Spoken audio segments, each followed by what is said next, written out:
Welcome back to another episode of the Snap Count. I'm Emilio Calderon, and I'm joined by one of two people I know who are named Caleb and are not allowed in the city of Jacksonville, which isn't a lot, but it's weird that I know two of them. His name is Caleb Catlin.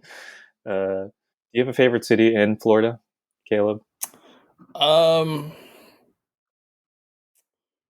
It's a I bit of an mean, awkward my setup, I yeah, understand. like there's one big obvious Miami size deal. If you're a Disney adult, then Tampa and Orlando's perfect for you.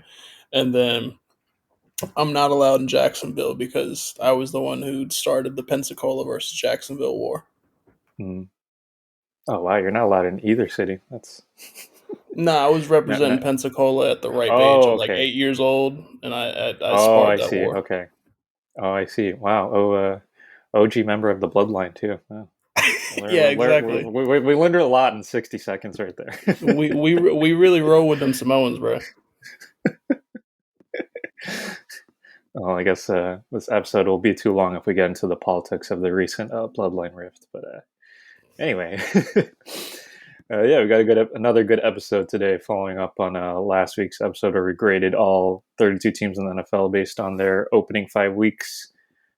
We're kind of doing something similar. We got a fun exercise, which is simply titled "Contenders or Pretenders." It's a real simple exercise.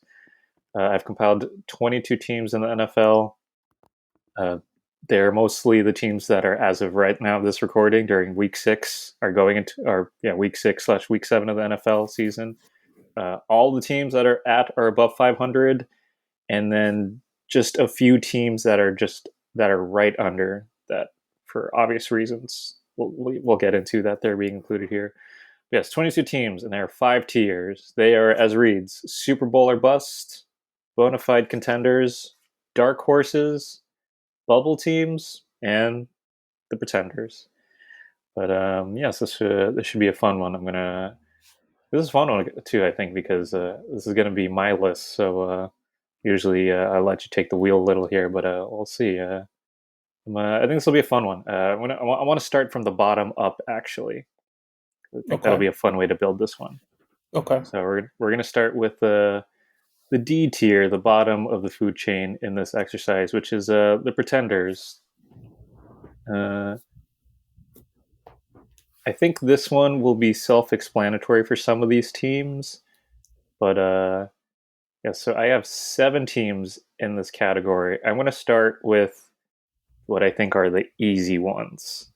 Okay. Uh, so just to get them out of the way, the first team I think here again, there's 22 teams in this whole exercise. They're at or above 500, and there are some exceptions to that rule.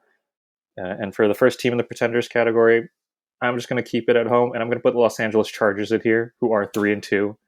Yeah. I think this is simply put as there's a lot of grit on this team. There's clearly not enough talent.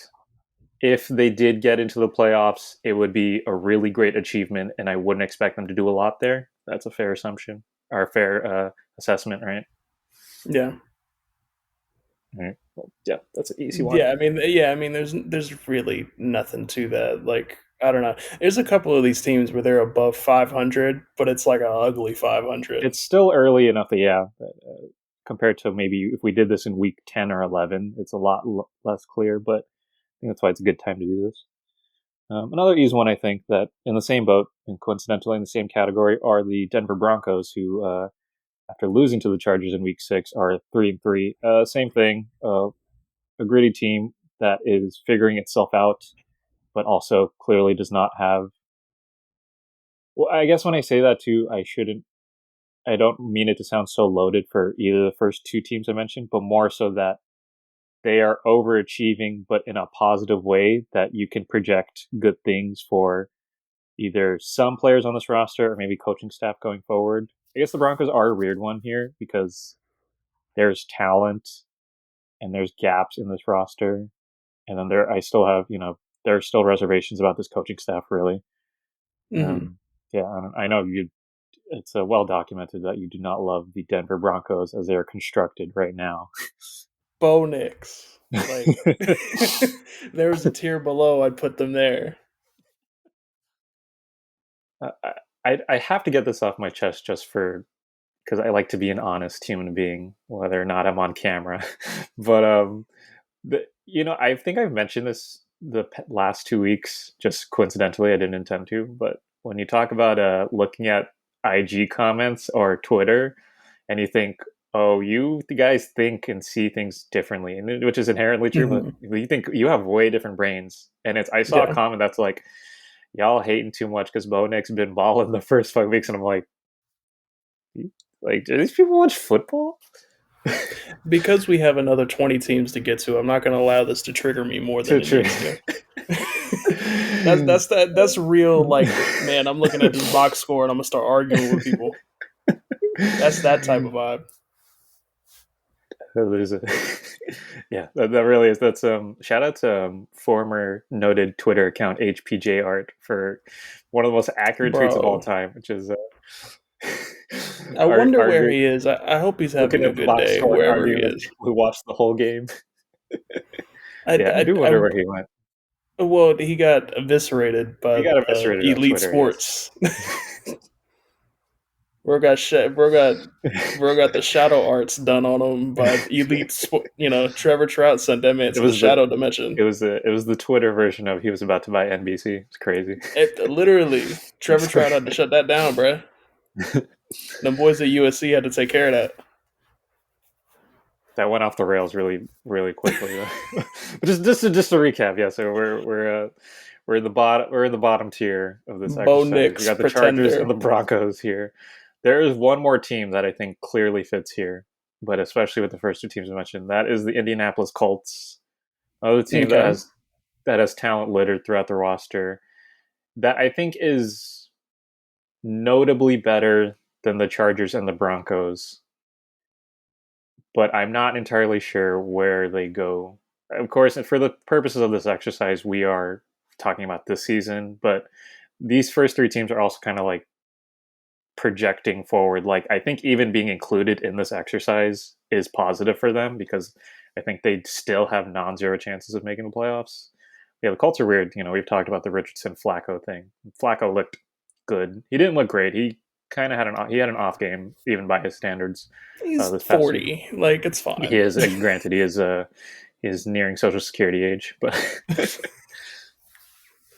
yeah, those guys are easy. Let's we got the training wheels on. Let's take them off. Let's get into it. This one is this next team. This is the fourth of seven teams here. This one I think still makes perfect sense.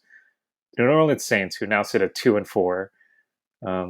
We right put a lot of we heaped a lot of praise on them after the first 2 weeks, which they had the literal most explosive offense in the NFL, and then they've really come back down to earth since then.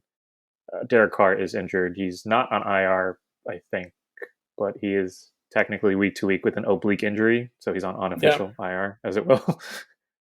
Spencer Rattler did start this past week against the Buccaneers, and he showed some promise. And for a rookie in his very first game thrown in there last minute, he looked fine. You're a Like, nice, you're a nice guy, man.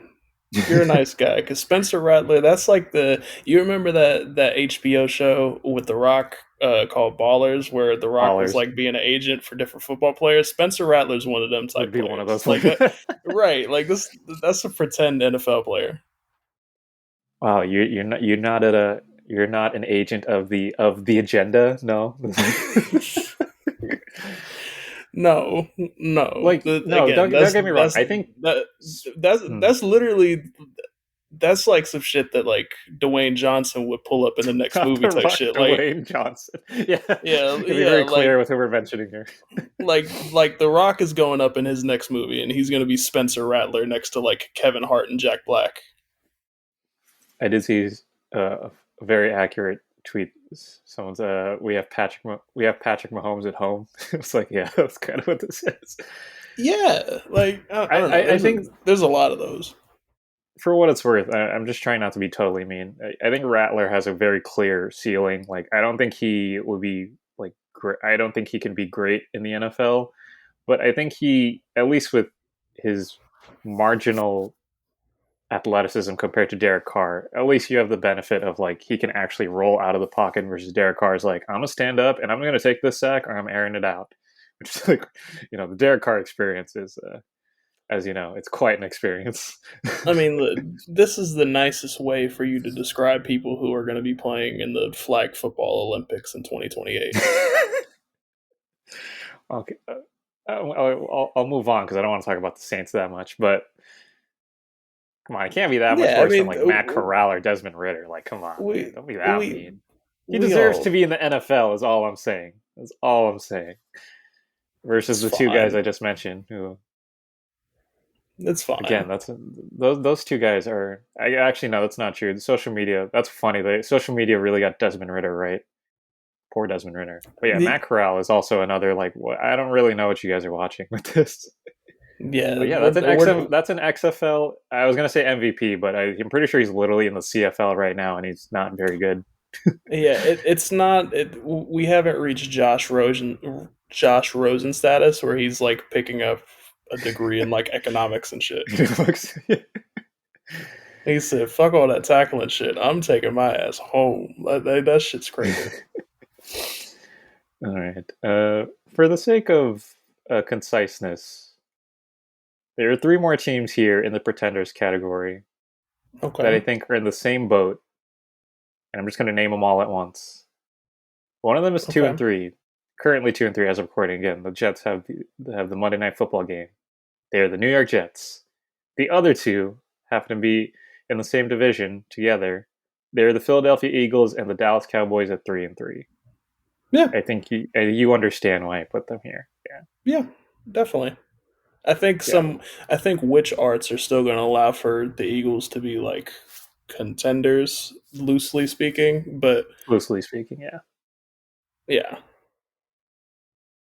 I like these three teams. We've talked about them a lot over the opening weeks of the season, and the least I'll say is with the Jets and the Cowboys. I think I've seen enough that yeah, I just don't think even the talent is enough here really. Especially the Cowboys and the Jets, especially. I think they're best two examples of this. There's a team much higher up this list that we thought would be here, and they are not. But yeah, teams that are talented but just like can't put it together for whatever reason. Again, I like still have reserves about the Jets, especially on offense. That maybe we overrated this offense, like truthfully. But yeah. I mean, like I don't know. After a while, especially watching that Cowboys Lions game, I wasn't even sure if like the Cowboys were like talented. Like that's how bad it was. I was like, bro, where's all the people at? Like it just felt like CD Lamb out there. And again, not you know, not letting Dak Prescott off the hook not because letting them totally off the hook. he threw some bullshit.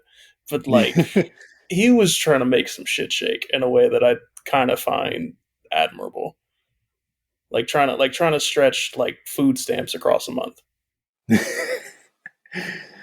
For the Eagles, I think the Eagles have the best chance of any team in this category to still reasonably both a make the playoffs and b they still clearly have enough talent, even with how up and down their performances have been this season. They still have enough talent to for whatever can change. Whether it's we've been openly critical about the coaching staff in the Eagles front in the Eagles building, and whether or not they actually make changes there or if they just make changes in scheme. I think they have enough talent to make this work because there's teams in the categories above that are not as talented but are clearly making it work. I was talking to Svets the other day, and I'm sure we'll talk about this team later on. But he was saying that the Eagles are still going to end up winning the division. Hmm. And Yeah. he was like, listen, I know, but like they just happened to do this sort of thing. It wasn't even like a pretty concrete like idea of like, oh, this is why they're going to do it, or oh, this is the team. It's like, no, everything that we're observing is correct. It's just they're still going to do it anyway. In a It's weird way, like the it really is fitting that like both Philadelphia teams and the two prominent Philadelphia teams are like mirror images of each other. uh, in a weird way, I think the Eagles this year. I wouldn't say it's a positive, but it kind. This is probably one of the most abstract things I could say about a football team. But the way the Eagles are struggling through this season is a net good or net positive compared to the way they went off the rails the second half of last season, because it really went off the rails again. They did start. Let's not forget this is a team that did start 10-1 last season, and yet went Yeah. totally off the rails, finishing what I forget 12-5 before losing in the first in the divisional round. Um, yeah, that's all I'll say. Really, really weird team that again, I think is probably the biggest proponent of. I would just like to see this good football team play good football, but such is life. That's a good segue, actually. Speaking of the team that everyone thinks, not everyone, but people reasonably think will win the division, which is the NFC East this year. They're the first team we're going to mention in the next category above, which is the bubble teams. These are the teams I think, you know, have the most reasonable chances of, rounding out the playoffs. And I don't necessarily expect them to win a game, but they should be in contention through the final weeks of the season. The team I'm mentioning, of course, is the Washington Commanders, who are at 4-2 with the star rookie quarterback Jaden Daniels. Um, yeah, the Commanders are weird, I think, because this offense it slowed down this week against the Ravens. Of course, they came up against a better team in Week 6, and it was a fairly competitive game that wasn't very exciting. It was very much the Ravens were the better team, and they comfortable throughout the whole game, I think. And I think the biggest thing holding back the Commanders is definitely their defense.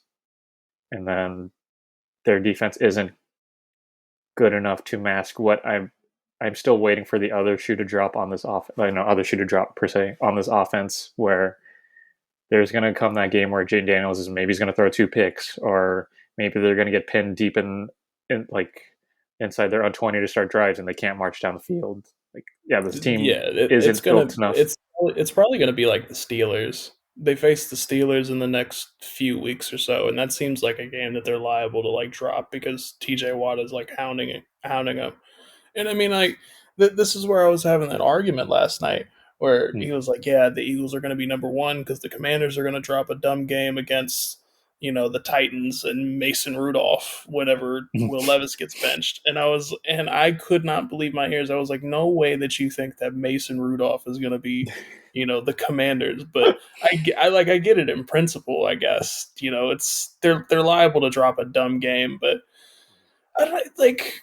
I find that I still think they're probably going to win the division as expected, but we're going to see like the hiccups. I mean, again, it's been 5 weeks, so I don't know. You'd say come December they face like the Eagles or something. They're liable to drop at least one of those games. I think my only criteria for the Commanders really is if they. I'm trying to think about the division games in the NFC East so far this season. They've already played the Giants. They Yeah, they got to play the Cowboys twice and they got to play the twice, Eagles twice. Eagles twice. Yeah, I was trying to think if they played each other yet, but I think my only caveat is that if they even at least split the season series with the Eagles, that they will probably win the division, because I think that's all they need. Because Yeah. I guess we've been real abstract with our analysis so far, but at least with the Cowboys, like this Commanders run game on that Cowboys run defense, I think is a dub, really. It's awful. Jameer Gibbs and David Montgomery was smoking them boys Yeah, all game. it was violent entertainment on Sunday. Yeah, it was not pretty. Team you just mentioned, who also fit into this category for me, are Pittsburgh Steelers, who are currently 4-2. The Steelers are kind of the unsexy pick here. Like, I think all the teams, I think they're kind of the bottom of all of these like playoff teams, but it Yeah. is because they are incredibly unsexy, but they're just a sound football team.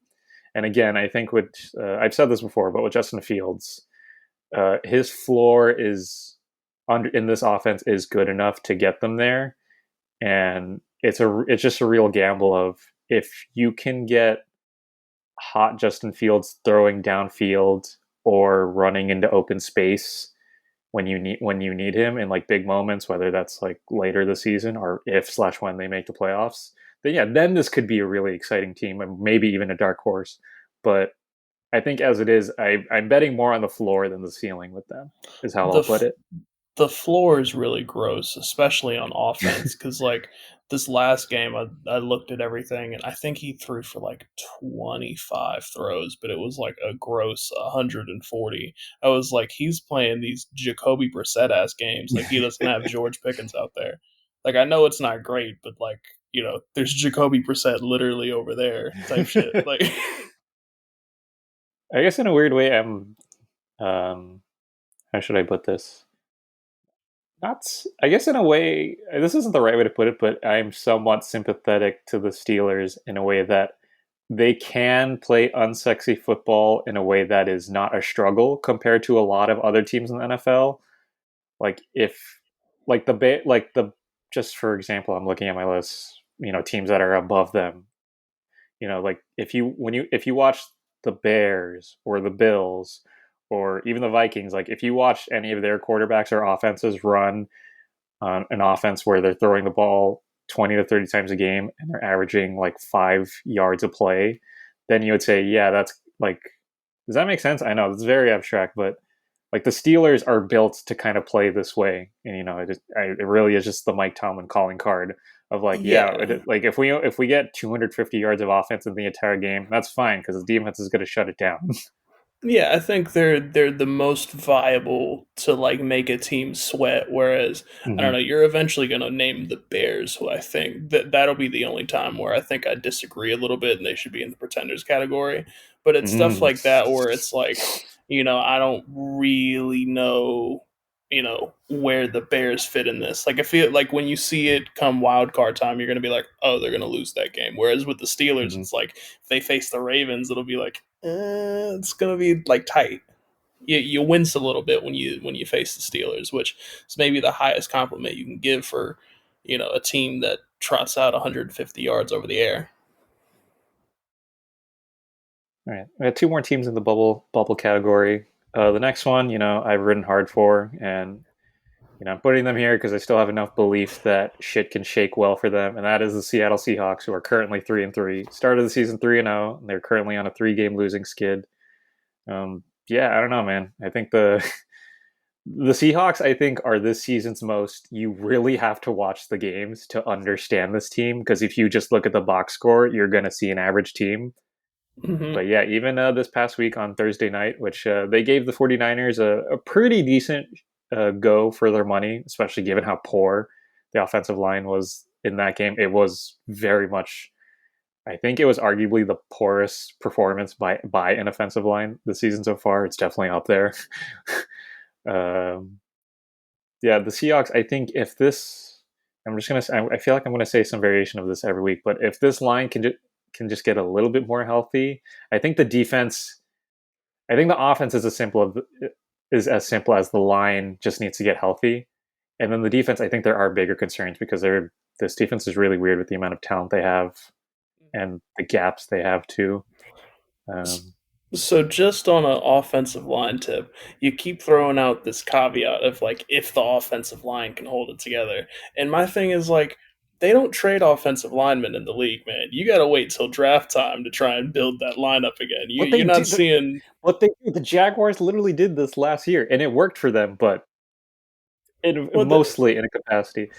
For me, we're the we're, Seahawks is. we're I think mentioning the we're Seahawks are mentioning the great. worst team in the year like right Who now. traded for So one of the best interior guards in the league for last season? That I know it's a it's funny very example. rare. It's a funny example, but I don't know. Like, It's not often you get that. Usually you might get one in like a package deal where they're trying to make the money work. Like, oh yeah, we're gonna trade for Devonte Adams, and here's a tight end and an offensive lineman. Like that's kind of where you get that. You're not gonna see like Jonah Williams move around type of deal. Like, oh, I'm gonna give you a well, third yeah, that's round, what I second, third for that. Like, nah. like. I always bring up the Jaguars trading with the Vikings for Ezra Cleveland last year because it was low key one of the smartest trades we've had in several years of. Because yeah, it's one of those things where it's true that NFL GMs do not do this often, but I just see a team where you have a third string you have a practice squad level tackle out there every week. And I understand the cap situation doesn't work out for you well, but it's compounding both things of John Schneider did not build this roster very well, and also you have space to do things here, but it seems like you're okay with how it is. And so the Seahawks are a funny example, I think, especially with Pete Carroll leaving. I think Mike McDonald has just inherited a lot of the same problems. Like, I think McDonald will be, I don't think he's currently a great head coach. I think he will be a great head coach. But the Seahawks are a funny situation for this talent and for this coach. Just theoretically, and I'm not going to put you on the spot, but for next week, if you could give me a couple offensive linemen that you think that they could reasonably trade for, I think then I'll be like, word, we can do that. Because I think we're highlighting an exception rather than like a thing that's actually like tangible. Like if I hit up the Bengals, I don't think they're gonna give up their offensive line because they're like, oh, Oh, but we no. gotta protect our boy.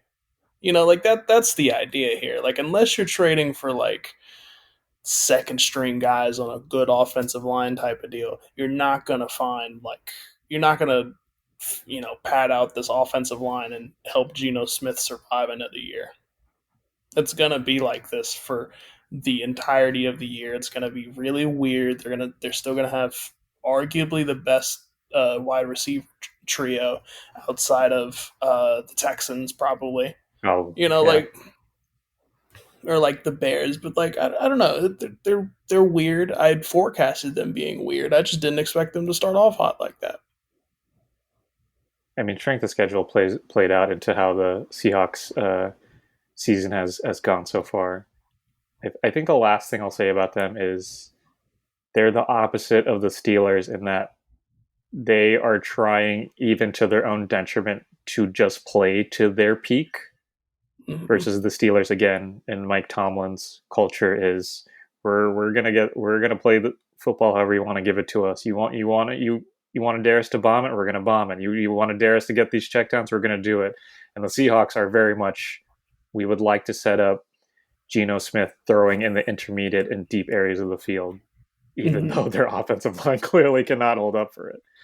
And that's like that Um, sounds like real Memphis Grizzlies like grit and grind core, where it's like, yeah, no, we're gonna yeah, go ahead and throw that down to Zebo right quick, and let's do right. a little couple shoulder shimmies type shit. Yeah, it's funny that you had me go on what will hopefully be one of the last Seahawks tangents I have for the season because hopefully their season either goes downhill so I can stop being so optimistic or it just gets better. Because we have another team who are kind of like them. I'm talking about the Cincinnati Bengals who are 2-4, who are the biggest exception to this rule. You know, they're currently 2 games Bubble under team. 500, but I think the way the AFC North is shaking out, you know, the Ravens will clearly win the division. The Steelers are not a guarantee, but I think the Bengals can very much, just based on offensive talent, sneak into the last wild card spot. I think in the AFC. Again, the AFC it's tough in the AFC given how much talent there is, but if this defense can just play at like like below average level, that's really all I need. If we're talking bubble teams, I mean they're on the fucking edge of the bubble. Like Oh we're no, don't get me not wrong. They're very much on the edge because again, like they are 2 games under 500. We're about to they're hit week 7. they're so rough. They had our friend Kane searching up on Google how what teams came back from a 1-5 record. Like it's not happening. Their defense is bad. Their wide receivers don't give a shit because they're not getting paid. And Joe Burrow is Cody Rhodes. Who cares? He's trying his goddamn hardest to finish the story. He's I don't think he will finish the damn story, but I mean No, that's the number one thing with this team is that, you know, Joe Burrow is he's he not going to might be he's not going to be MVP, but he's playing some pretty damn good football as good as he could play it. he might be my favorite mid Carter for sure.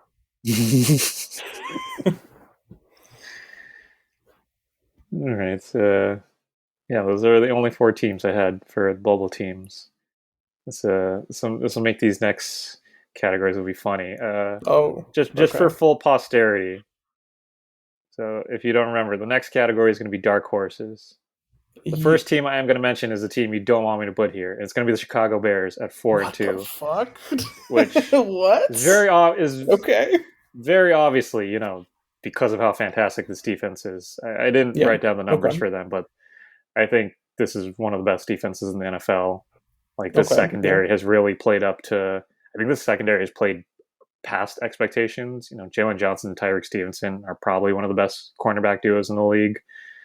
Um, yeah, they had a walk this past week in London against a very bad Jags defense, which is one of the worst in the NFL.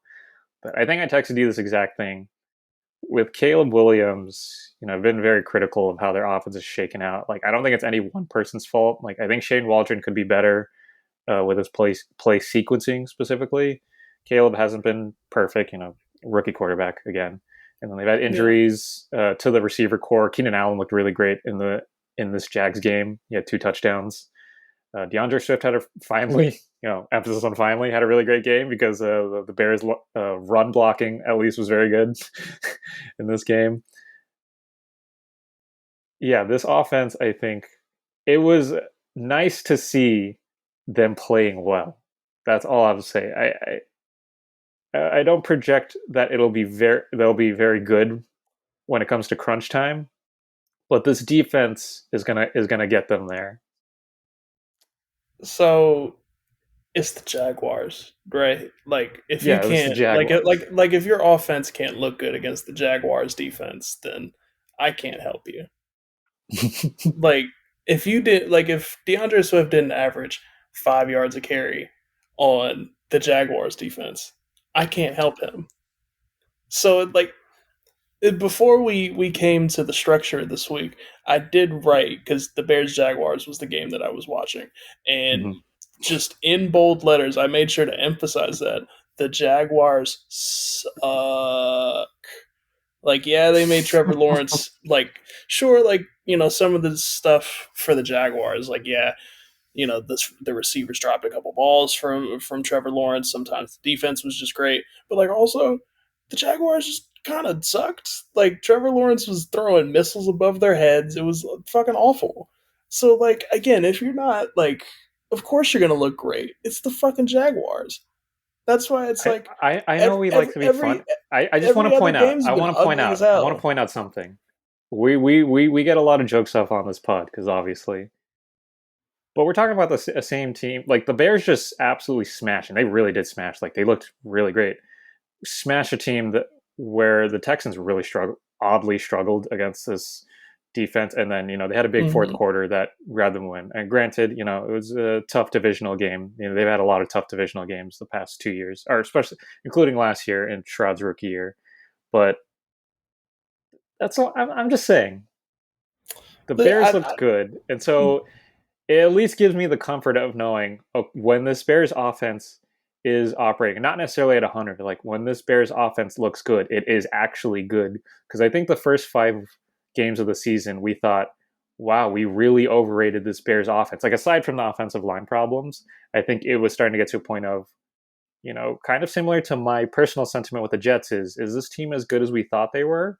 And so with the Bears, I am seeing the very real possibility of, oh, okay, if you can get the run game going, slash again, offensive line is going to be the Bears' biggest detriment this year. And I'm sure they, granted, they're playing in the literal most competitive division in the league this season.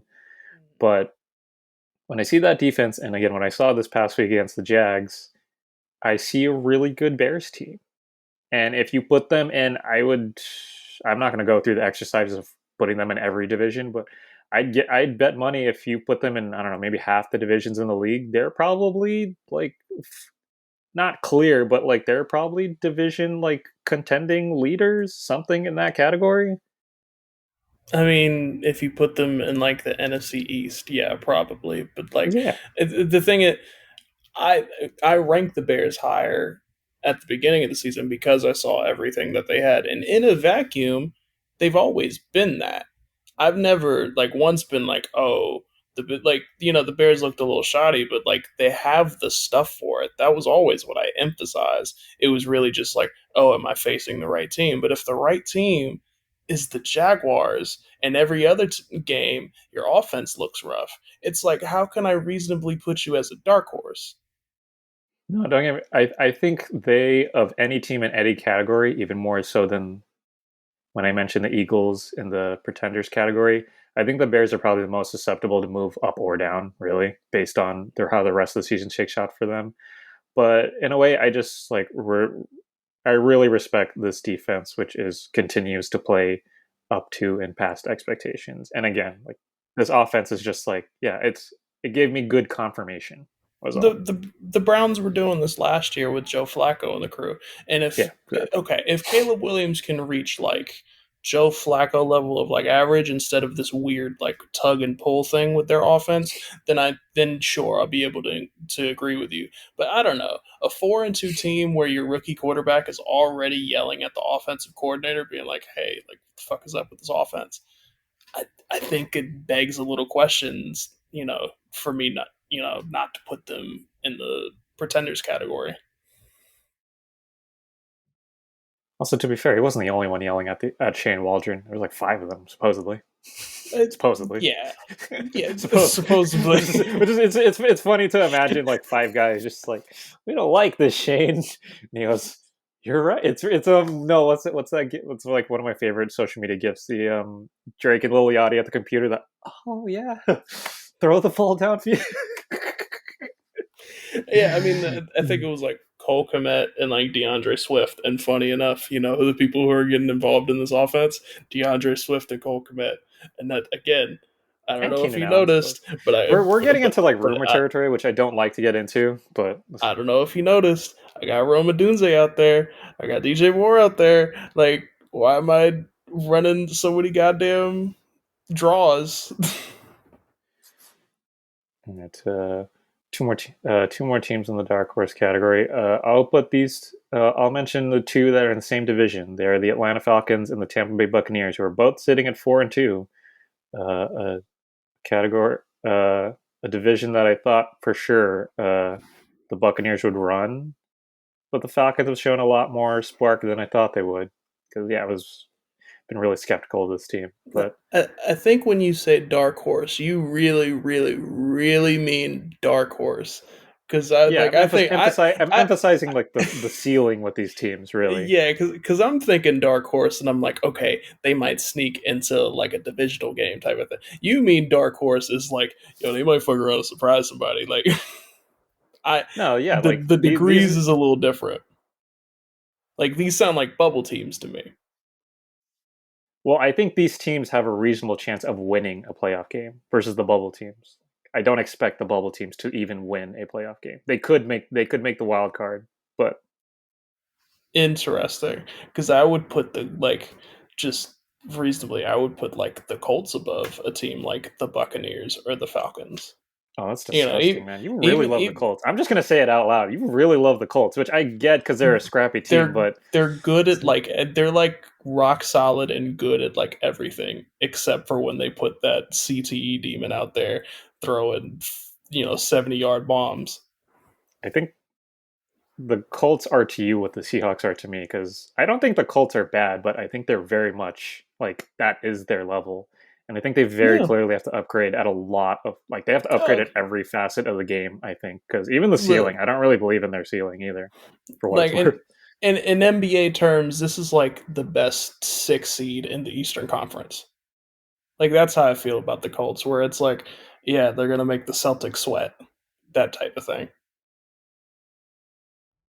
I They're don't know, like like the they're they're comparing them they're to they're the like they're like the Bucks or and they're the like they're like the Orlando Magic. like I don't know, compare them to the Falcons have a much better offense when it's like I think the floor and the ceiling is higher on the Much Falcons better. offense.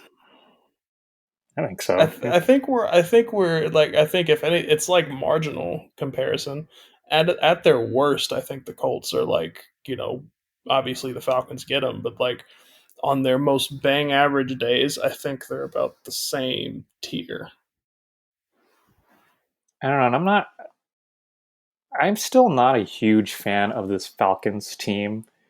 I think their big win over the Bucks on Thursday Night Football did a lot for me, that I still don't love them, but I kind of respect this offensive skill group and Kirk Mm-hmm. Cousins, who again had reservations about, but even with the Achilles, he's recovering fairly well from the Achilles injury. Again, I don't think we're going to see peak Kirk anymore, but I think it's clear that the skill group is good enough to, they I think that was the best game that Zach Robinson. I continually forget who the Falcons offensive coordinator is. I think that's the best game they've called on offense this season so far. I don't know. And then the Bucks. I don't know. The Bucks are kind of like are like one of the funniest teams in the NFL that they're so like, yeah, Baker's going to throw it to Mike Evans and Chris Godwin, and every week Baker throws it to Mike Evans and Chris Godwin, but it just fucking works, man. And then That I the mean, defense. real backyard, football like type of offense. Like, oh yeah, I got my two guys. We're gonna go ahead and sling it. But like in a weird way, that's why I like the Bucks. Like compared to a lot of the teams that are in and around them here, is that we've seen these teams kind of struggle. Like for I don't want to spoil who's above them, but like yeah, like teams below them. Like yeah, the Bengals are on paper clearly have a much more talented offense, but they do not always like the floor with the Bengals offense gets real like shaky. When the Bucks is always like we know what we're gonna do. We're looking for Evans and Godwin, and again, like I've mentioned, Bucky Irving has been really great for this running back room, and he had a pretty good game on Sunday against the Saints. And I think No, it's for the sake of assessment. I think it brings me a lot of peace of mind to know what I'm evaluating, if that makes sense. I guess that's fine. Bucky Irving is pretty solid on a week to week. One of my four downs that we'll get to is the other running back that had a fucking field day on those boys. Mm-hmm. Real Mm-hmm. crazy. Feels really weird to say good things about the Bucks run game. About the Bucks run game in 2024. Right. All right, there's two more teams in the dark horses category, and this was a real struggle for me. But I'm putting them here because I did not, truthfully, I just didn't want to make the Bonafide contenders category very big. Okay. They are the Buffalo Bills and the Houston Texans at 3-2 and 4-1 respectively. Okay. Okay. And I think it goes without saying the ceilings for both of these teams are still very high. And I think ceiling wise, they very much are with or close to the teams that are, quote, above them in this list. But I have reservations of their floor. And, with the Bills is mostly, actually, both of these teams, the Bills and the Texans, is mostly the consistency of their offense. With the Texans, we've Hmm. complained about Bobby Slowick, which is both a matter of like roster construction and his persistence. I say that to it's a very operative word, persistence with the Houston run game, and then the Bills is just they are still feeling out this skill group and Josh Hmm. Allen's chemistry with the skill group. Hmm.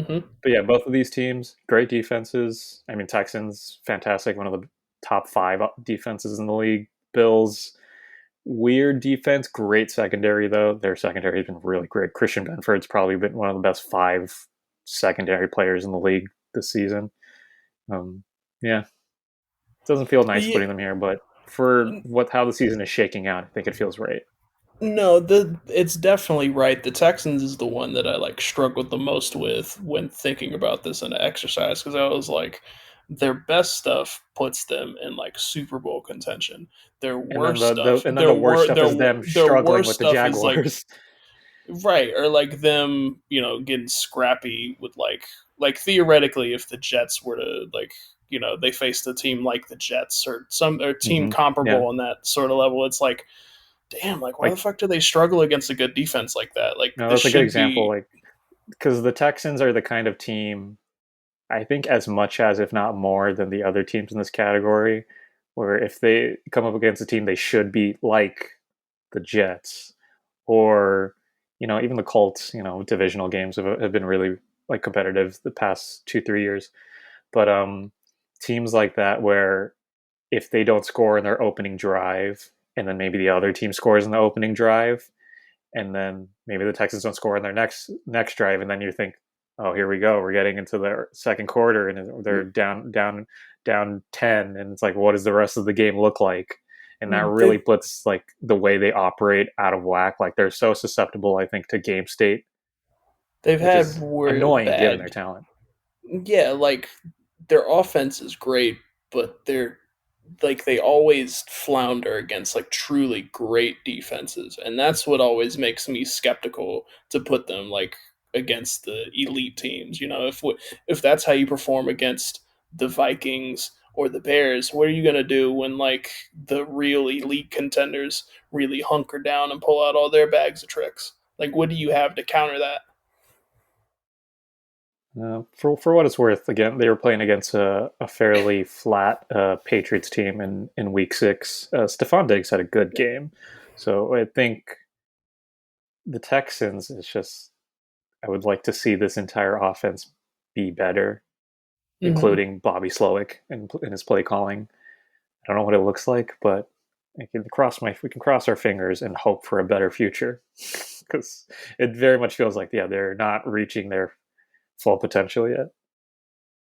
Yeah, that rounds out dark horses for us, which leaves two more categories and six more teams. And the next one is Bonafide Contenders, and yeah, these are the guys like I think at the very least they should be shooting for their conference championships. I'm going to get the first Mm-hmm. one out of the way, which is really easy. It is Kansas City Chiefs, who are 5-0. Their offense is still really weird, but you know, I've I don't want to be a hypocrite. Just this team has Andy Reid, Patrick Mahomes, and Steve Spagnuolo and Chris Jones. Like I'm not going to bet Mm-hmm. against these guys. I think they're really weird because I'm almost as concerned for them right now as I was for them last year. But they are literally 5-0. They're running their division. They're very much going to win at least 12 or 13 games. But No, this is they're peak load maintenance, I think, for yeah, a lot of these guys. it's very much like I'm not going to really think about them all that much until week 13 or 14. I think. Right. Next team. You know what? We'll mention the other undefeated team, which is going to be the Minnesota Vikings at 5-0. Yeah, these guys are these guys. I don't know. They've surprised us to say the least. But I think but a like lot of plaudits are going to go to their offense, which I get, but it is still very much going to be the defense that keeps this team where it is. I think. but certified contender, I feel like we need like like a mid gap. Like they're not dark horse, but I don't think like certified contenders when I think of the Vikings. I don't I don't know. I see think that. based on I don't see them in the conference again, especially since there's four teams in that division. Only so many of them can creep into the wild card. I don't know. I think at some point we're going to see the Vikings kind of slip a little bit, that will be and interesting. Yeah, like I when think they lose their first we'll game of the see. season, what happens after that? How they lose it too will be interesting. I haven't looked at their schedule. I'm not sure what they're That's what's going to actually make. they have a really big game coming up They got the this Lions. next Yep. week, so we'll see. But yeah, I don't know. I think the Vikings have to be like up here just out of it because they've been dominant the first few weeks of the Okay. season. So I'll give you the next six games for the Oh Vikings. sure, Okay, so they face the Lions next. Then they face the Rams. Theoretically, I think, especially if they get Cooper cut back by that rate, I think Sean McVay could, you know, conjure up a little bit of magic there.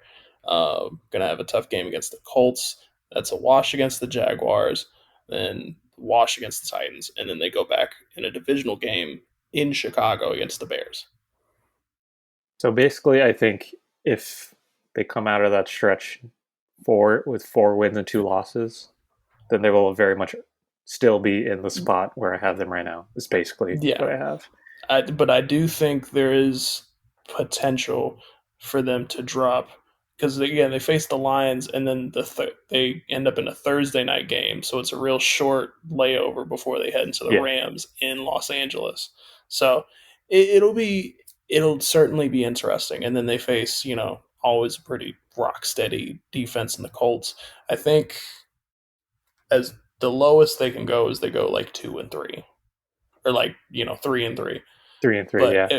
if they pull away like 4-2, 5-1 type of situation, then I don't know how much, like, how easy this can get for them as we I get think deeper into even the season. I think even if they get 3-3, I'm going to pull the coach card here and say I trust this Kevin O'Connell and Brian Flores combo enough to kind of figure out, because yeah, we've only seen them. Again, they are 5-0, and they've played some close games, especially that 49ers game in week 2. But yeah, I trust. I really feel like I trust this team enough, which is crazy to say about a team with its first year with its quarterback, a quarterback that we weren't sure was a starting quarterback anymore in the NFL. But the talent along this So roster is just, I think, is too strong. so theoretically, then, before we move on, because clearly you've got all three of these teams in, theoretically, who's on the chopping block if it came to it between the Lions, Packers, and the Vikings to not sneak into a wild card?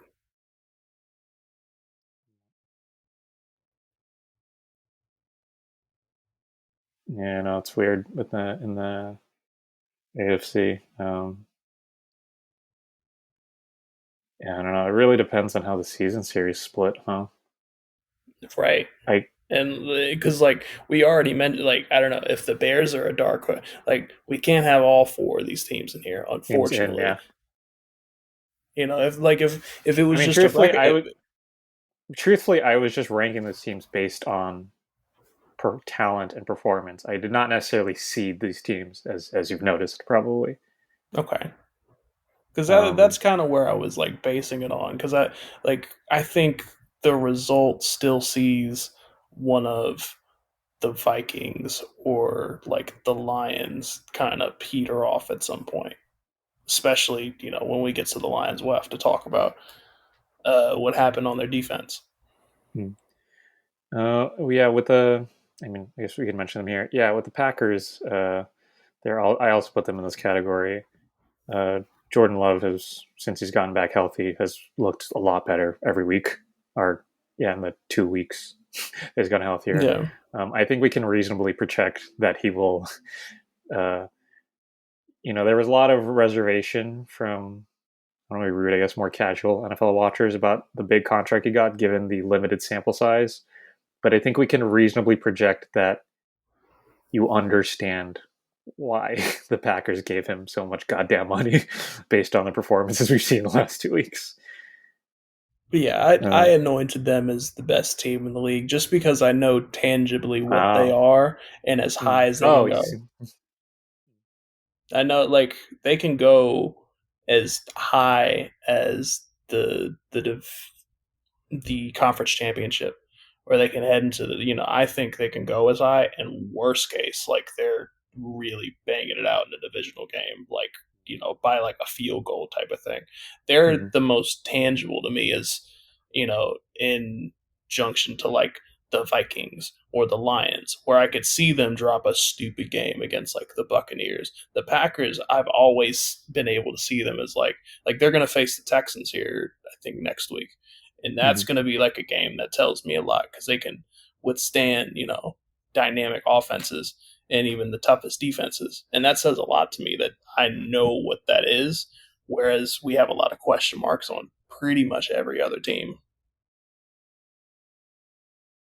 Speaking of a team that, this team, I'm going to mention another team in their division, a team that was originally one of the only two teams in the Super Bowl or bust category, but has now been downgraded based on the major injury they've had this past weekend. And I'm referring to, of course, the Detroit Lions, who are at 4-1, who I don't like downgrading them, but in case anybody missed it, Aiden Hutchinson broke his tibia and fibula, I believe. It was a real gross injury. It was, it was one of those leg snappers. So he will definitely be out for the season, and those clean these those bone breaks. Like, you never know what recoveries are like for that. But yes, he is going to be out for the season, and I think missing him on this pass rush. I mean, he is their pass rush essentially. Is going to radically change what this Detroit Lions defense looks like. Yeah, it's so bad that people were like immediately theorizing. They were like, "How can we break Max Crosby out and take him back to his hometown?" Like that's how gruesome it was. They were like, "How do we like fix this?" Because it doesn't feel right for the Lions to sort of like tumble out so drastically Yeah, given the talent on board. But like, I don't know, it real shitty fucking luck for him. yeah. Uh, really unfortunate how that happened, but also for this team and their expectations. I mean, again, putting my cards on the table, I very much had them as one of the two teams in Super Bowl or bust, and I had to swap them here based on that injury. And they're clearly still talented enough to they should still shoot for a Super Bowl, frankly. But with that injury, it changes the expectations for this defense. A defense that is still very talented, but now you're going to be asking a lot of Alen McNeil and DJ Reader. Like, they're not Yeah, necessarily huge pass rush guys. Those are guys who eat on the, on the run game, and they get to the quarterback when you play off of Hutchinson's pressure.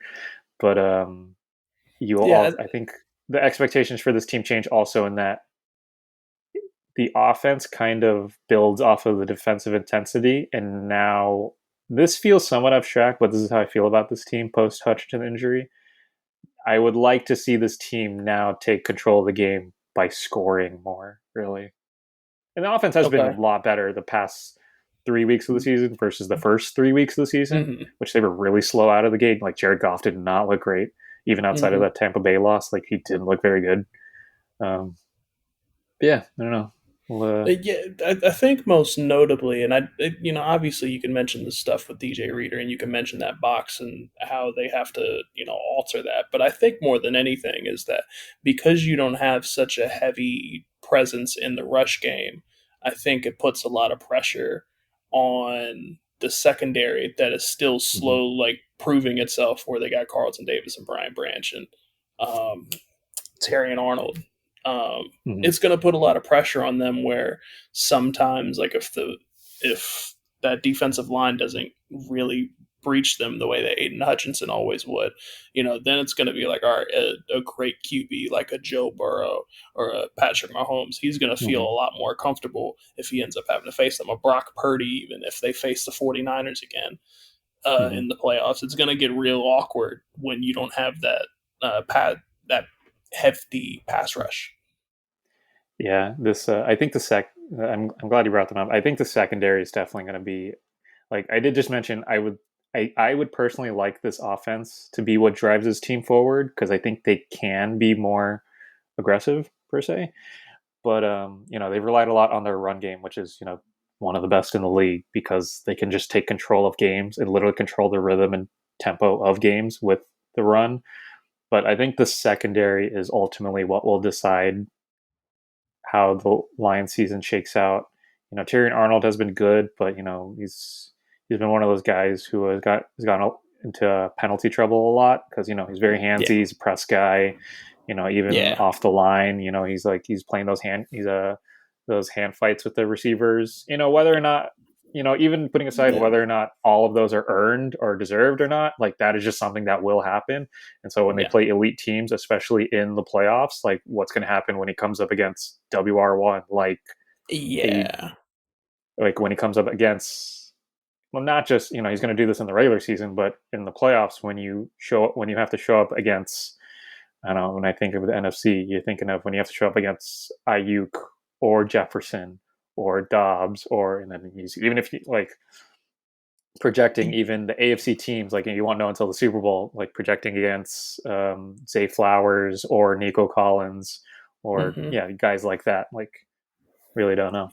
yeah. And I mean, I do want to give like a measure of leeway there, and that's why they traded for Carlton Davis so that they can Hmm. establish like a consistency amongst that secondary.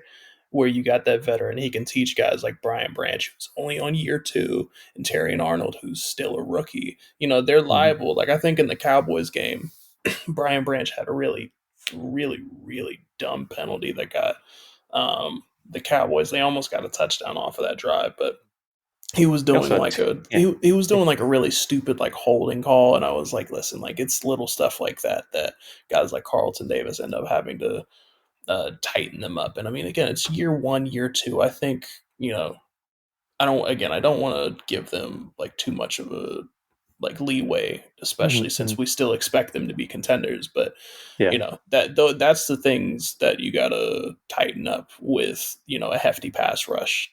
Being able to aid you in that regard. Yes. No. I'm glad you put it that way too, because that's good perspective. I think I really do think, yeah, the secondary will decide how the season shakes out, but it will not necessarily be their fault, if that makes sense. Yeah, because we are talking Mhm. about a second year safety and a first year cornerback. Yeah. um, yeah, those are the four bona fide contenders who should be shooting for the stars and shooting for the so, teams so, above so them. we must agree on who's the Super Bowl bust, and I think that's really funny.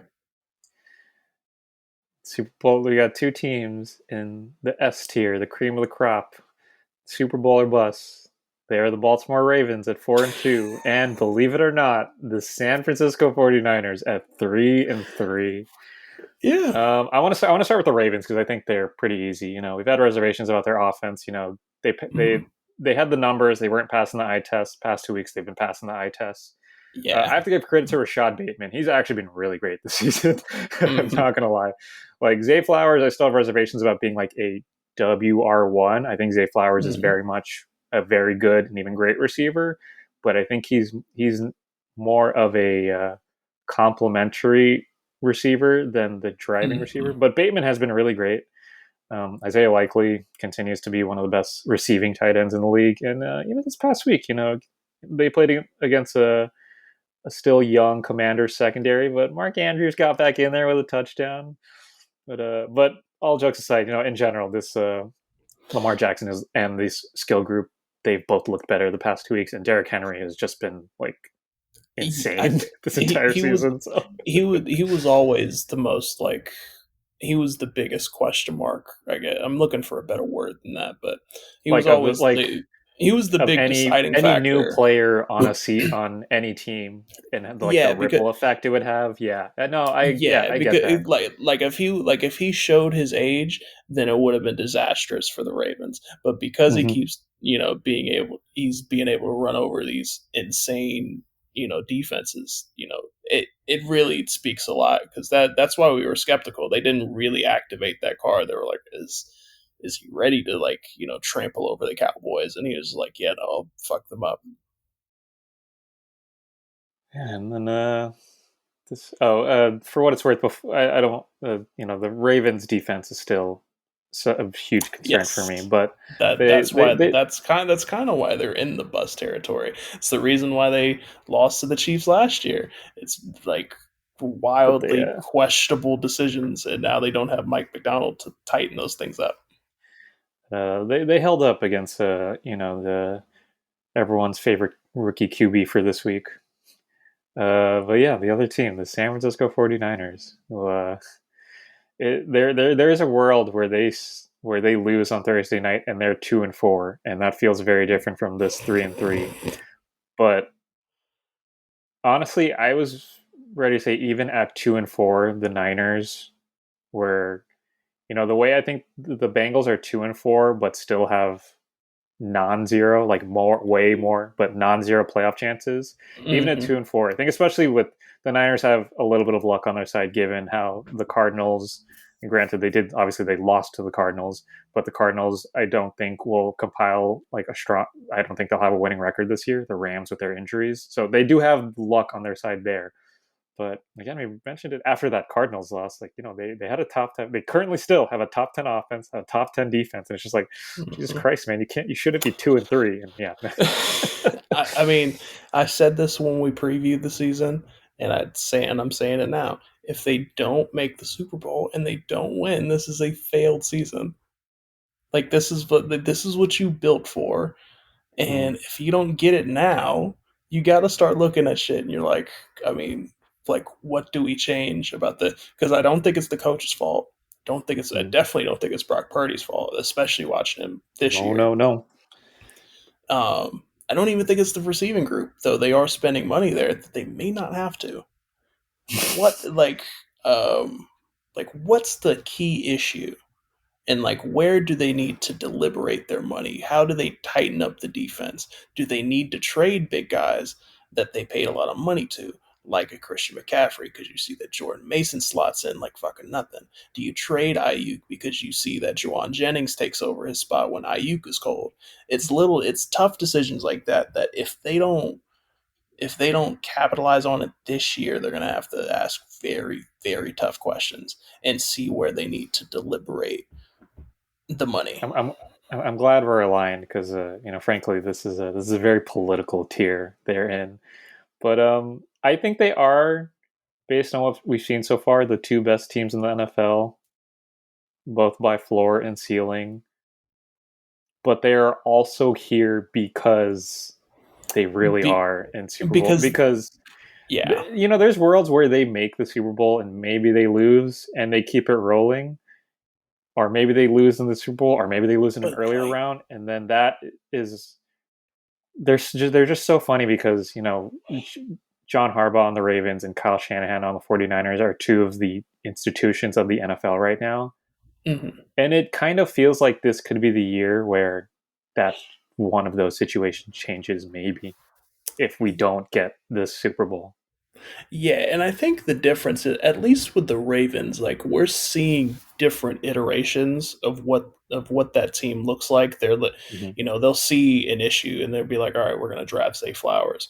Oh, we're gonna draft the guy from Clemson on the corner side of things. At least they're making like active decisions to where it's Yeah. like, all right, this is a new iteration of the team. The 49ers, it feels like they're like adding stuff, but it feels like the same team. We're running back the same. We're putting a facelift on the same For team. what it's worth, I'm going to step out of my own.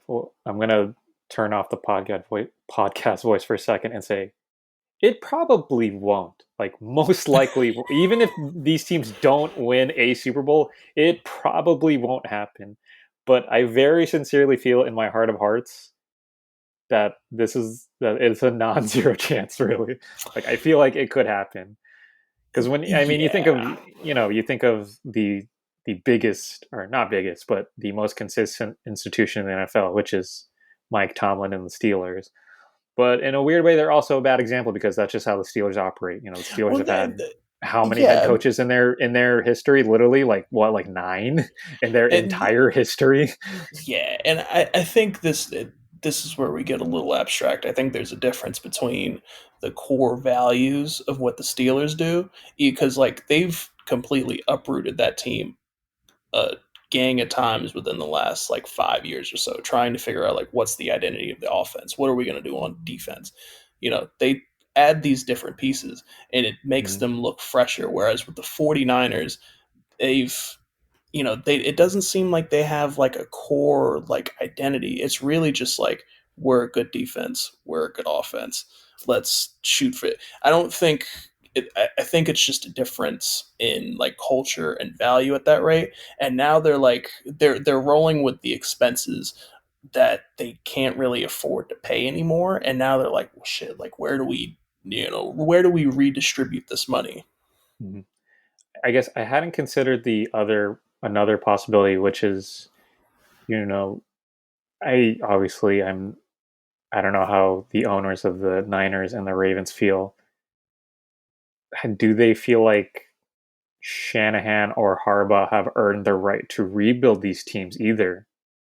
Which is Mm, like part of this issue slash non-issue that we're discussing, which is they have been good for so long and good in a way that it feels like you're banging your head against the wall, right? yeah. Which, like, for some teams, like such as just for example's sake, like the Lions, feels like we feel like we're about to break through, versus the two teams versus the Ravens and the Niners right now feels like look, man, I've got a head wound and I'm bleeding. I want to stop banging my head against the wall. Yeah, and that's a different thing because I'm not sure, and this is coming from the biggest Shanahan skeptic that there is. I don't know that this is like a Shanahan issue more Either, than yeah. like Hmm. I think this is just a matter of It's very expenses. much like And something needs to change, and what is it? Is it the yeah, players? Is it the coaching? Is it where both even? yeah, like with the Ravens, you could look at John Harbaugh and tangibly be like, I think we've kind of reached the level that we need to get there. Like we don't know that that's the guy. Whereas with I guess it's Shanahan, like I think we got proof that he can make it to the Super Bowl. I think it's just we're paying a lot of money for Christian McCaffrey. We're paying a lot of money for Ayuk. We're kind of neglecting our draft pick capital because we made these big swings. So how do we re-roll the dice and how do we, fill in the voids? Whereas with like the Ravens, it feels like there's two glaring issues that you have to address if it doesn't swing this year, not out of a lack of effort. So then you start like at that rate you've narrowed it down, whereas the 49ers have like a broader issue. it was a very interesting hour of yapping. Yeah, no, the Ravens and Niners. Again, I just want to make it very clear. I think my brain says probably won't happen. They will both be coaching those teams at the beginning of next season. Yeah, because I But mean, like it's what you know. Like it's it's yeah, it's scary as hell to like ditch a coach and then you'd be like, damn, like who's our options now? here's your Like, do we options take anyway. do we Yeah, do which is do, like do, we, do we another take a part of this flyer on problem.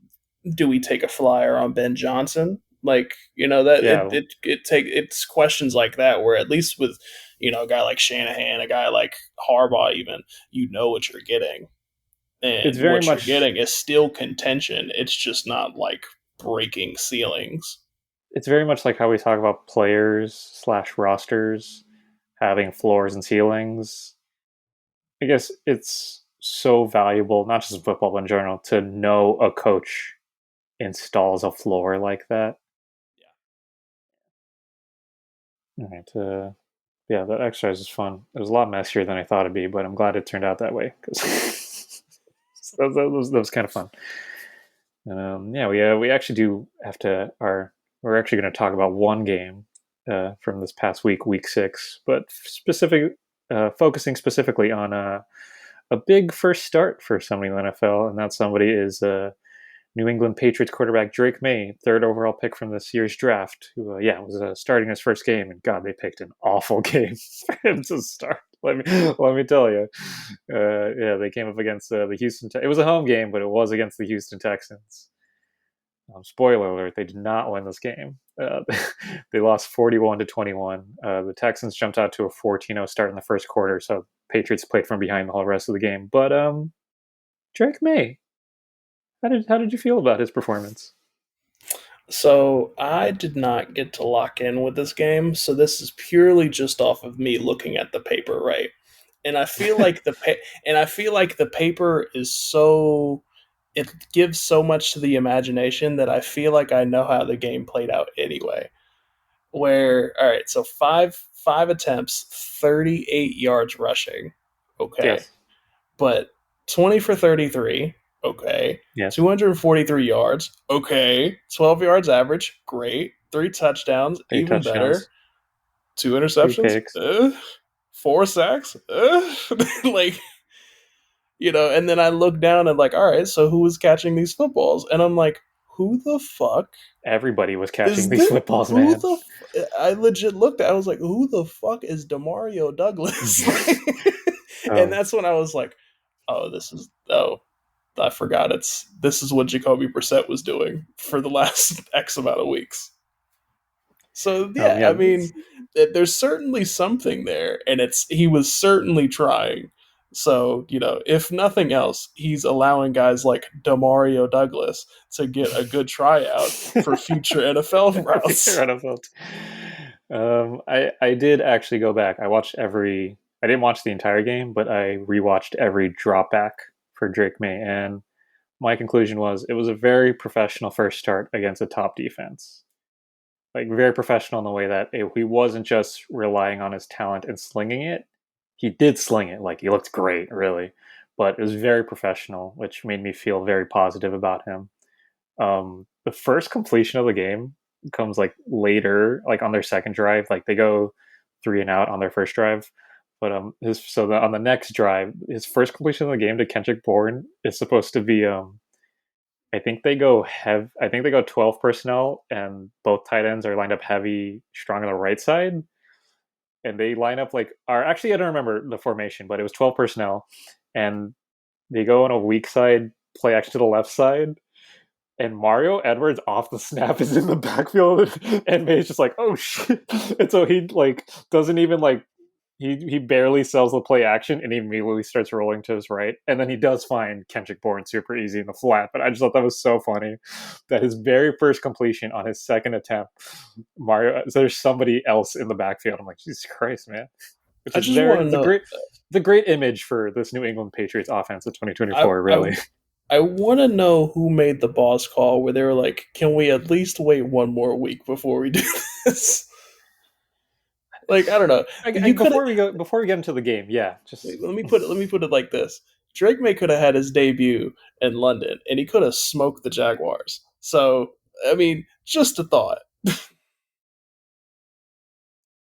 I don't know, really weird to before we get further into the game, like yeah, just weird principle to set because I guess it's a fan reaction to ownership management kind of thing, but I don't know, maybe it's just because some fans don't think that aren't thinking this way, but to me it's like the offense is bad and is not a safe per se, and that's not a good way of putting it, but it's not a safe susceptible learning environment. So like, why just randomly put him out there anyway? Yeah, like I don't really get that. Like I don't know, The, I thought the I whole don't know, it's just purpose weird. of starting Jacoby Brissett was so that Well, you can so Drake May so doesn't you could pin get the like blame on hammered. somebody Yeah, else. Yeah. doesn't make any sense to me. Anyway, but yeah, like I said, yeah, the tape looked pretty damn good. He did throw his first interception late in the first. He was intercepted by Kalen Bullock on a out route, coincidentally, to your new favorite receiver, Demario Douglas. This was interesting because they tried his very first pass attempt, which he didn't complete. He just threw it out of bounds because he didn't have an open receiver. It was an out route to Jalen Polk, and then they tried that same concept to Douglas, but May just overthrows it. I think this is literally his third throw of the game. So again, this is his first start. It was really early on, but his first touchdown looked really good. That was the Texans played this game really interestingly. They play a lot of single high safety here, and they stack the box a lot.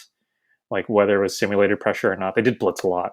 But yeah, this game was interesting. So yeah, Kalen Bullock intercept that first interception. He's leaning left side on his first touchdown late in the first half. He hits Kayshawn about 40 yards. It's a really beautiful throw, like back shoulder, right sideline, right outside the end zone, and yeah, right side because Kalen Bullock is still leaning left side. Yeah, that throw was like, yeah, this guy is the third overall pick in the draft. I get it. um, this second touchdown, which I have to bring up because it's so funny, is late in the third. They're on goal to go. Um, I don't know if you remember this. I made a joke about Hunter Henry needing to get into the gym so he could work on his blocking. I kid you not, on this touchdown, the Patriots are lined up in 12 personnel, and they go play action to the right side, and May sells it really well. And Hunter Henry does a delay block and leak out to the left side. That's literally how he scores. So Hunter Henry, congratulations for making my very offhand joke in the preseason come to life. Because yeah, it's a pretty good And block too. He holds the defender up and then he leaks out to the left side. they've got a real 2018 ass tight end set too. They got like Austin Hooper on They have the. Hunter Henry and Austin Hooper. Like yeah, literally this is like tight ends you think will be the next in what do they call them in fantasy, like tight end 4 or 5, like, but this is what we thought in like 2019. Literally 2018 2020, whatever this was. I don't know. But yeah, like the play design on this was really nice because made uh the both tight ends I line up on the left side, but he sells the play action to the right side really well, and he rolls out and the ball's out of his hand really quickly. um I have notes on for the other big plays too, which is the second interception early in the fourth. He gets intercepted by Eric Murray. This one's just really unlucky. It's on a screen to trios to the left side, and it gets tipped by Will Anderson, who like literally has the left tackle on the floor. So it gets tipped and it goes in the air, which is happens. but yeah, the third touchdown, which I think is both like I think the Texans really bite hard on this. Um, so I mentioned the first touchdown he hits Keishon Bott on a go on the right sideline. I don't know who's lined up on the left, but the safety, I don't know if it's Bullock or Petrie. I think it's Bullock. But he bites on the left side go, and that opens a deep crosser to Demario Douglas, who goes from left to right, and he scores on that. Yeah, I think the Patriots play calling. I think it's Alex Van Pelt. Alex Van Pelt is their OC, but I remember the mid tier team's offensive coordinator. Good job, me. I think he called a pretty good game. May made a lot of great throws. Yeah, you mentioned his stat line, but just for posterity, so you mentioned, yeah, 20 for 33, 243 yards, 3 touchdowns, 2 interceptions. He had 5 rushes and 38 yards. He was sacked 4 times. He was pressured 20 times on 42 dropbacks. So it's 47.6% pressure rate. All those things considered, he was really great, I think.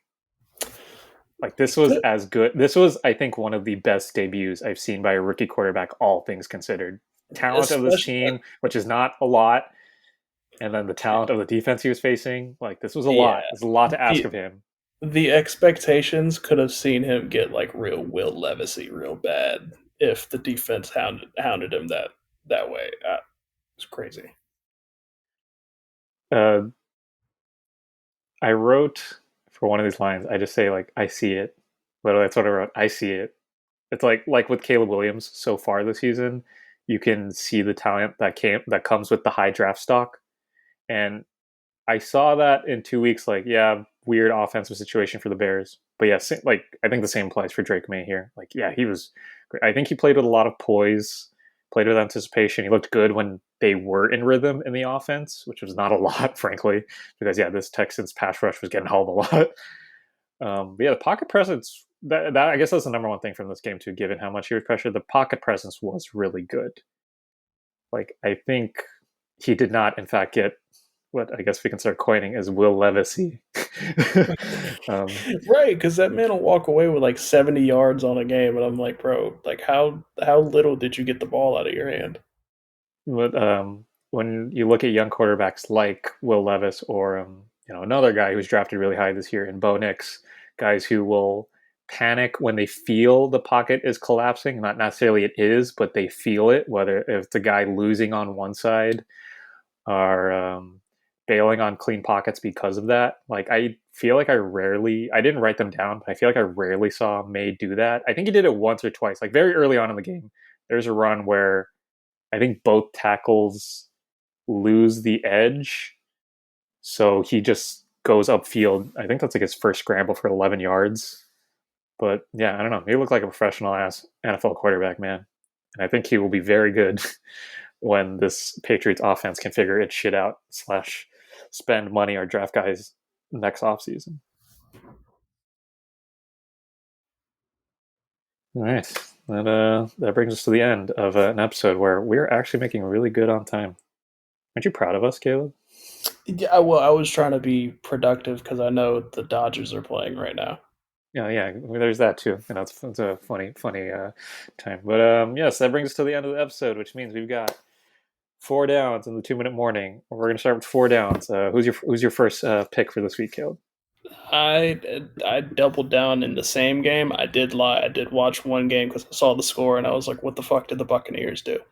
That I game was want to shout awesome. out. I want to shout out. And this is what made me because I looked at the stat line first and I was like, "Who the fuck is Sean Tucker and how did he run for 136 yards?" So 14 attempts, 136 yards. I want to note that this isn't like one of those games because sometimes you'll see somebody has like a big stat line, but they'll make like a big run and that makes up like a majority of it. Where like Oh the no, other part of it is this like is the not average, Isaac like Garendo against the Seahawks. No offense to Isaac right, Garendo. Yes. like oh, I averaged 2 yards a carry after that, but I also had a 96-yard run or some shit like that. Where Mhm. nah, it's 136 yards. He averages 9.7 yards a run, and his longest was 36 yards. So Mhm. he was consistently hauling that shit up and through that Saints D line, and then not to mention 3 receptions, 56 yards. Like Okay, dual threat. The last thing I expected was for the Buccaneers to be like, "Word, we got another running back." We Yeah, it's haven't we funny had how we they've. had we haven't had a noteworthy like real running back since Leonard Fournette and like Doug Martin in Tampa Bay. Two real Yeah, gross running backs in general. That's a real like 3.5 yard per carry type of run. I'm not super familiar with Tucker, but I guess it's funny because it feels reasonable that either the Bucks did a really great job of building depth behind Rashad White, or they fell into this. I mean, they did draft Bucky Irving on day two, but yeah, with Tucker too, it's like, oh wow, look at that, we got two hits on young running backs. It's weird. I don't know if it's sustainable because the Saints are weird, but like the fact that that was even something that I could look at on my phone. At best, I'm expecting like a 70 yarder from one of those guys.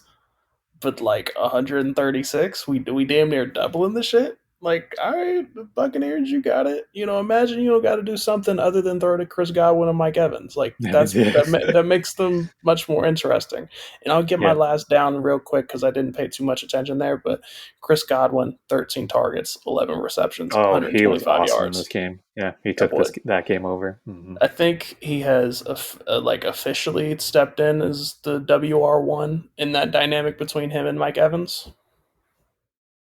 I think that's kind of the beauty with that team is that it doesn't really matter because you cover one guy, the other guy's going to hit you, kind of thing. Yeah. And then their No, skill sets complement each other so well. But I get what you're saying. That it the definitely way seems this like offense wants to play is that if you, instead of relying on Mike Evans winning 50-50 balls or yeah. winning downfield, yeah, you have Godwin in the short and intermediate. Yeah, and mind you, like Baker loves to throw a Godwin. Like I think that's where I'm also seeing the shift. I'm saying like he was really favoring Godwin a little more than Mike Evans, which noteworthy of this game. I think Mike Evans only had like 40 some odd, on a few receptions, which still great because he's like 33 and doing that. But yeah, 34, two receptions, but six targets. But vice versa, he's like, I bet I got 13 targets on Godwin, and he brought all them shits in damn near. And I had a real sickos pick for one of my first down, which is I kept it home, but it's because the Chargers really needed this performance to win. My first one is I'm going special teams, baby. I'm shouting out Chargers punter J.K. Scott because really they really needed him to come up big in this second half of this game, which could have been very embarrassing You're, if people do you're not watch such this game. you're a perv, man. The man shouting at the kicker. They went into halftime, the Chargers against the Broncos, up 20-0, and they only won this game 23-16. Just yeah, okay, or no, 23 to wait. Actually, I don't give a shit. Fuck the Broncos. Anyway, yes, J.K. Scott. He had four punts. He thankfully only had punt four times for 159 yards.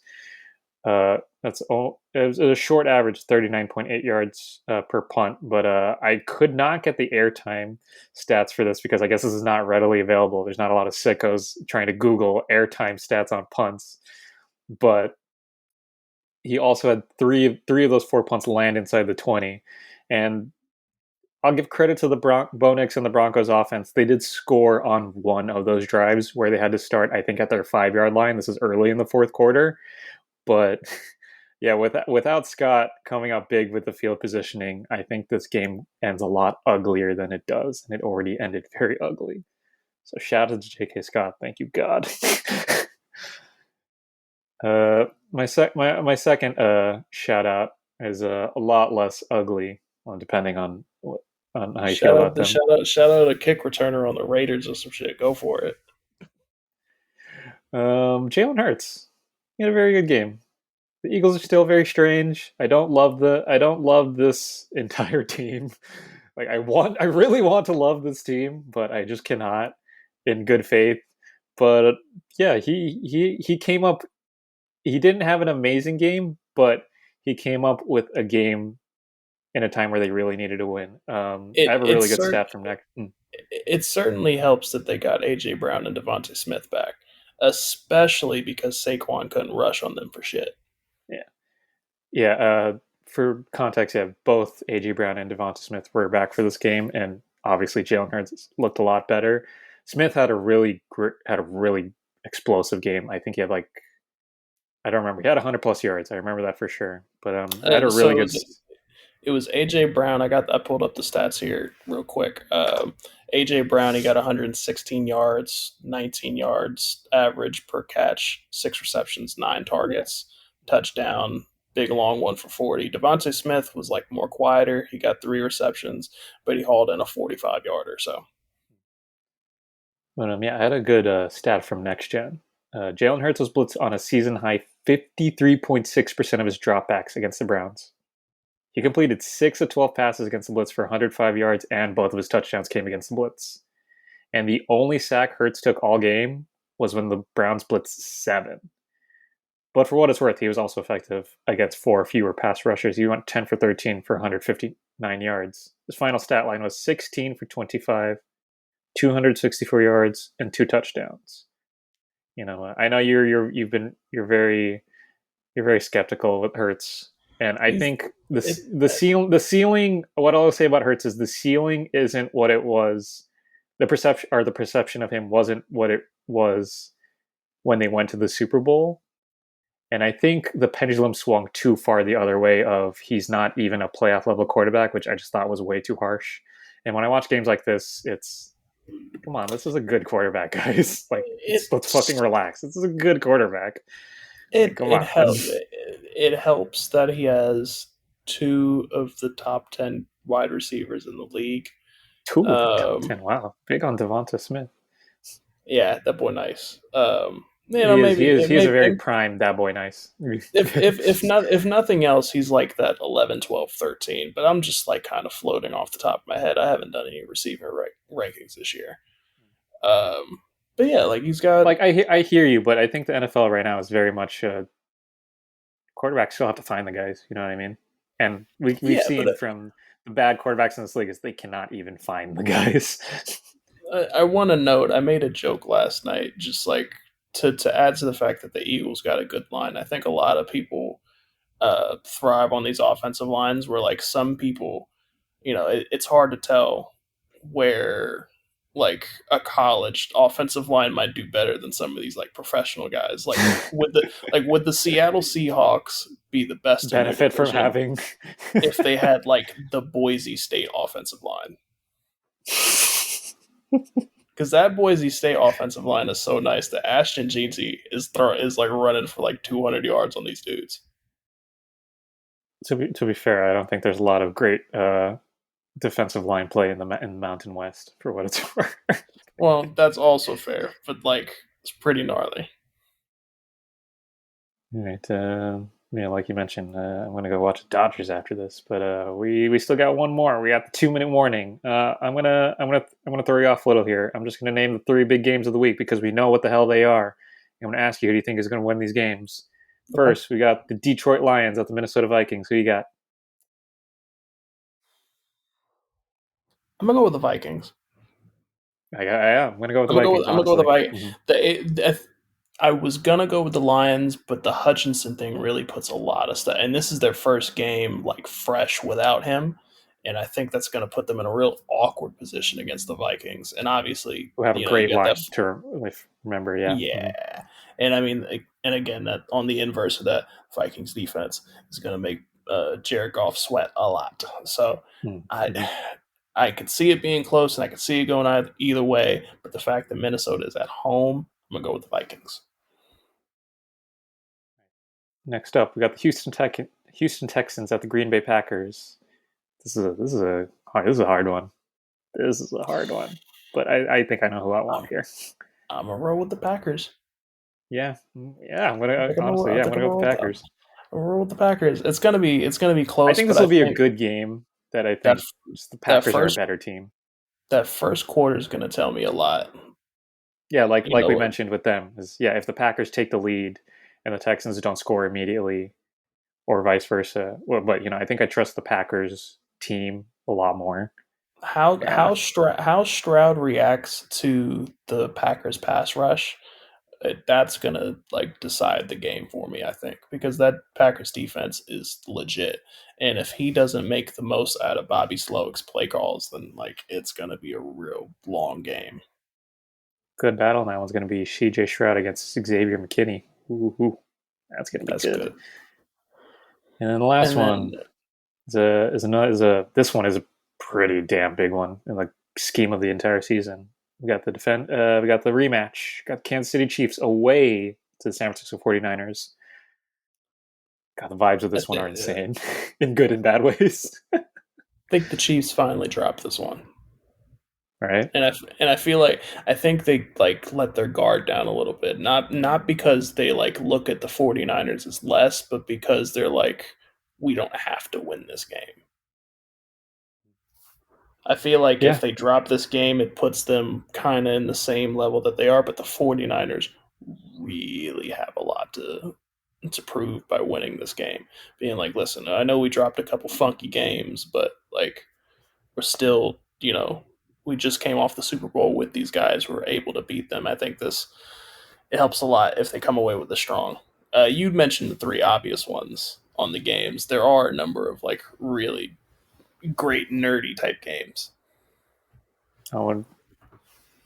Yeah, Like there's like one or two more games that I think were kind of interesting for next week. I want to see Seahawks Falcons. I want to That see is a good one. Yeah, Ravens Bucks. I want to see Chargers Cardinals. I think that'll be fun. And there's a lot of even games next week. and in a kind of in a funny way, especially now that they're starting Drake Maye, I want to see if that boy slices up the Jaguars because I hate Tony Khan. Yeah. I mean, you added some extra credit there. I'll just mention, I don't think it's a layup for this team. The Eagles are away to the Giants next week. The Giants, who've actually looked They like beat the they're act. Seahawks like it was We've been. nothing. What was that? I said they beat the Seahawks like it was nothing. It's not a gimme that I they think that lose to the because I Eagles. just mentioned that because the Giants are very much not one of the absolute worst teams in the league, even though we thought they were. And it's a market improvement from where my expectations were for them. So that'll be an interesting one. But yeah, that was a funny episode. Yeah, I'm gonna get the hell out of here. All right. Um, uh, Go Dodgers, free Palestine, wherever and whenever you're listening. Good morning, good afternoon, or good night.